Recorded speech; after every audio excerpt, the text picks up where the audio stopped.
monsieur. Si vous n'êtes auprès, nous aurons de la peine à retenir Agnès.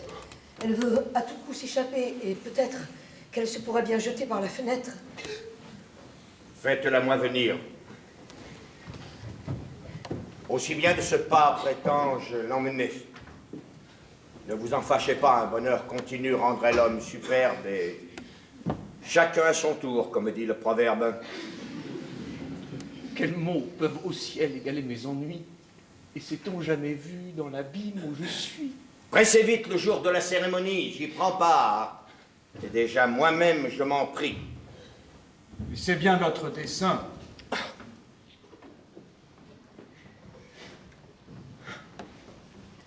Venez, belle, venez. On ne saurait tenir et qui vous mutinez. Voici votre galant, à qui pour récompense, vous pouvez faire une humble et douce révérence. Adieu. L'événement trompe un peu vos souhaits, mais tous les amoureux ne sont pas satisfaits. Me laissez-vous, Horace, emmener de la sorte? Je ne sais où j'en suis, tant ma douleur est forte. Allons, causeuse, allons. Je veux rester ici. Dites-nous ce que c'est que ce mystère-ci. Nous nous regardons tous sans le pouvoir comprendre. Avec plus de loisirs, je pourrais vous l'apprendre. Jusqu'au revoir. Où donc prétendez-vous aller? Nous parlez point comme il nous faut parler. Je vous ai conseillé, malgré tout son murmure, d'achever l'hyménée. Oui. Mais si l'on vous a dit tout, ne vous a-t-on pas dit que vous avez chez vous celle dont il s'agit? La fille qu'autrefois de l'aimable Angélique, sous des liens secrets, eut le seigneur Henrique. Sur quoi votre discours était-il donc fondé? Je m'étonnais aussi de voir son procédé. Quoi?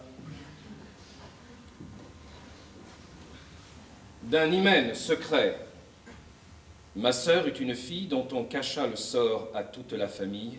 Et qui, sous de fins noms pour ne rien découvrir, par son époux au champ fut donné à nourrir. Et dans ce temps, le sort, lui déclarant la guerre, l'obligea de sortir de sa natale terre.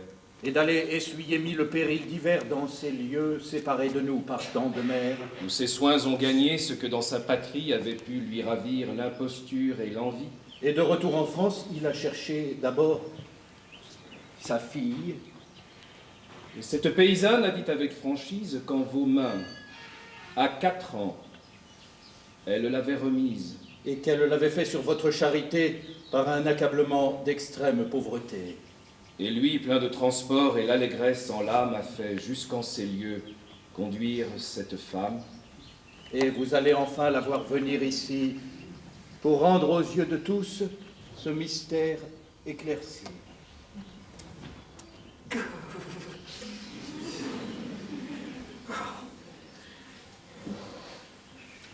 Je devine à peu près quel est votre supplice.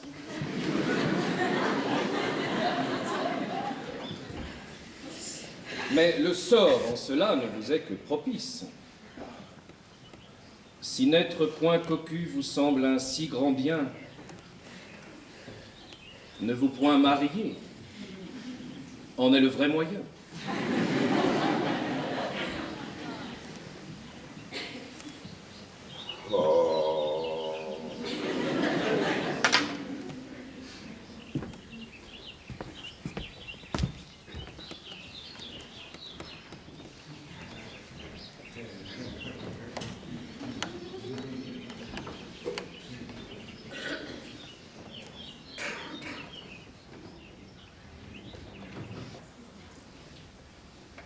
D'où vient qu'il s'enfuit sans rien dire?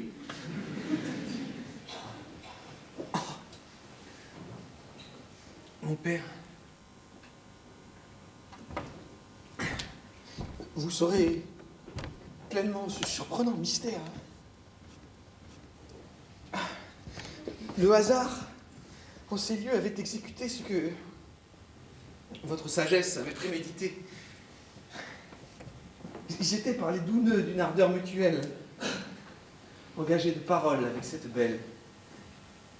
Et c'est elle, en un mot, que vous venez chercher, et pour qui mon refus a pensé vous fâcher. Je n'en ai point douté. D'abord que je l'ai vue, et mon âme depuis n'a cessé d'être émue. Ah, ma fille, je cède à des transports si doux.